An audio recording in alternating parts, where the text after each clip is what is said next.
Une île comme laboratoire, loin du continent et de la pollution, un endroit où les abeilles sont sélectionnées. Depuis 16 ans, l'île d'Aix est devenue aussi une station de fécondation. L'intérêt, c'est d'être sûr que les faux bourdons qui vont être amenés ici vont bien être les seuls à féconder les reines vierges qui sont amenées sur l'île.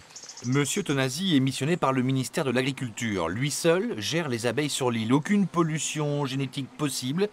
Ici, il sélectionne les individus. C'est une sélection qui permettra d'utiliser après les qualités de géniteur de ce qui va ressortir, à savoir, une fois qu'elles vont être testées, aussi bien leur spécificité à produire de la gelée royale, aussi bien leur spécificité à résister aux maladies, aussi bien leur spécificité à mettre beaucoup de provisions pour hiverner. Dans les élevages bio, on a besoin de ce genre de, et même dans les autres, on a besoin de ce genre de géniteur. C'est sa dernière visite de l'année. Après, les insectes hiverneront. Mais en ce moment, les abeilles ont un autre souci, le frelon asiatique. Ils sont toujours, depuis la mi-août, qui sont en vol stationnaire. Et en fait, ils se régalent avec les abeilles. Ils les prélèvent à l'entrée des ruches. Le thorax des abeilles, c'est une source de protéines pour la colonie de frelons asiatiques. Et c'est pour ça qu'ils le prélèvent abondamment.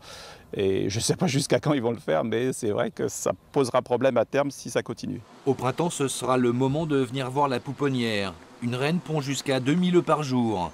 Après, les meilleures d'entre elles seront expédiées en France et en Europe pour la bonne conservation du patrimoine génétique de l'espèce.